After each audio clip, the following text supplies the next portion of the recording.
Hello crafty friends, I'm Lien and I'm so happy you're joining me again today on the Crafty Meraki YouTube channel for a fun little Christmas card. And for this Christmas card I used a Slimline die by Crafty Meraki and the stamp set Under the Christmas Tree by Pinkfresh Studio, and let's start with that. Now this stamp set has one large stamp, the Christmas tree, and the gifts are connected. But I usually don't buy the matching dies for these, so I just cut them apart because I will use my stamps a lot more if they're all separate images. So make your supplies work for you. Now this Christmas tree I am going to be ink blending, but I also wanted to heat emboss this in a gold glitter embossing powder, but ink blending would rub the glitter away. So I first stamped it in a dark green ink by Pinkfresh Studio. I will list all the colors I used in the description below. I then did my ink blending while I left the stamp in the Misti. So when I'm done with my ink blending, I can just put this back in the Misti in the same place and then do the embossing. So I'm just using a bunch of green inks for this Christmas tree. I go from light to my darkest inks, and I made sure to keep my light source in the top right corner of this Christmas tree because that will make the most sense with the composition of my card. Now I left the star to blend some yellow onto there, but I will later cover this in some paint as well. But first I'm going to let that dry while I die cut. And I used that Bar None it's the Bar None Slimline die by Crafty Meraki, and I die cut that twice out of craft cardstock. Now I have this craft cardstock, I'm not sure where it's from, but it has a lighter and a darker side, a smoother and a rougher side. And I die cut it once with each side facing up. So I have two different tones of craft here, and I'm going to make it's gonna look a little bit like a wood background. I'm just gluing all of these strips onto a piece of white copy paper. I made sure it was really thin paper so I could die cut a panel out of this later. So I did make sure to make this a little bit larger than the die I intend on using, and that way I don't even have to worry about gluing these on super straight. I can just match up my die with the straightest edge. Putting this together is really easy, by the way. It does take a little bit of patience and a little bit of time, but this is super easy to do, and it's really relaxing because it's so repetitive. I just make sure to switch the colors a little bit so I don't end up with just the lighter craft on one side and the darker craft on the other. I mix and match them.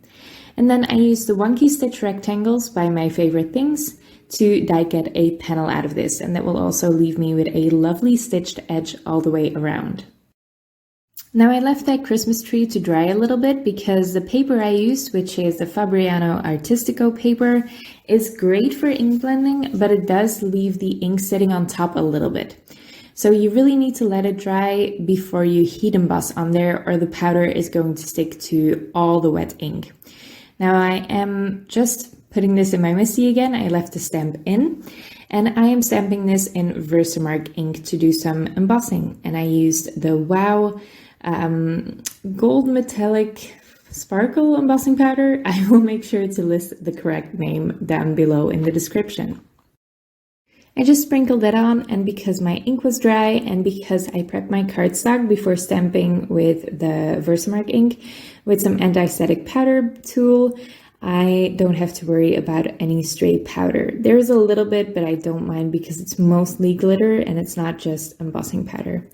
I heat set that, and then I can fussy cut that out. Oh no, not yet. I did do some painting here. There are some ornaments on this tree, and I don't want to mask them off every time I ink blend. So I just paint over them with this metallic paint by Finetech or by Coloro. This is great paint and it has great coverage if you use it correctly, so you don't have to use a lot of water for this. You want to paint with this paint while it's still thick. It's not your regular watercolor paint. And then you will be able to color over this dark surface, you will get a really nice and opaque result with this paint, and it's just stunning in real life. It shines, it shimmers, it's lovely, lovely, lovely. Now once that's dry, I did fussy cut it.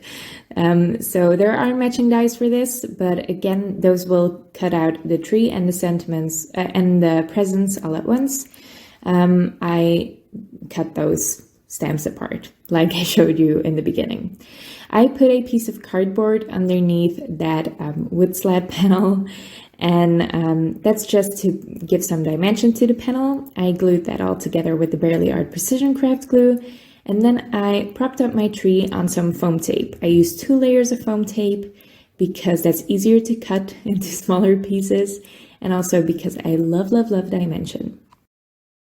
For my embellishments, I am sticking to gold. I am using the Golden Illusion Meraki Sparkle gems, and I love these. These are so pretty.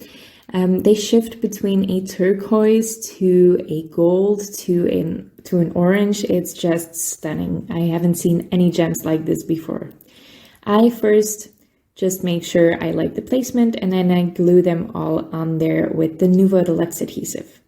For a matching envelope, I just folded an A2 sized envelope with my We Are Memory Keepers 123 punch board out of dark green cardstock. I am reinforcing the score lines with my bone folder, and then I can glue that together once again with the Barely Art Precision Craft glue.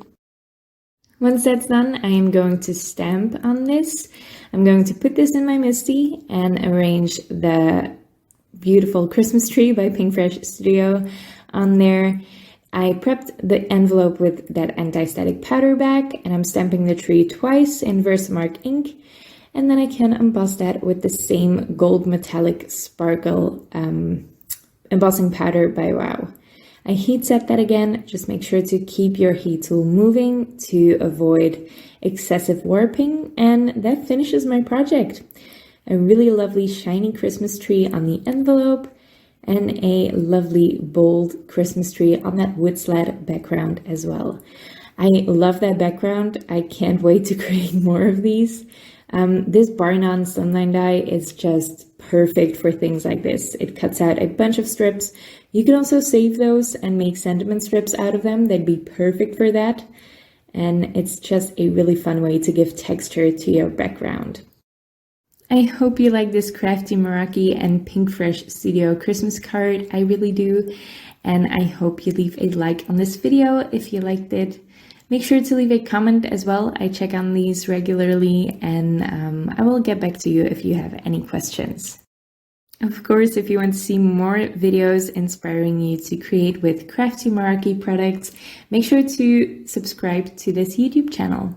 And I hope to see you next time. Bye!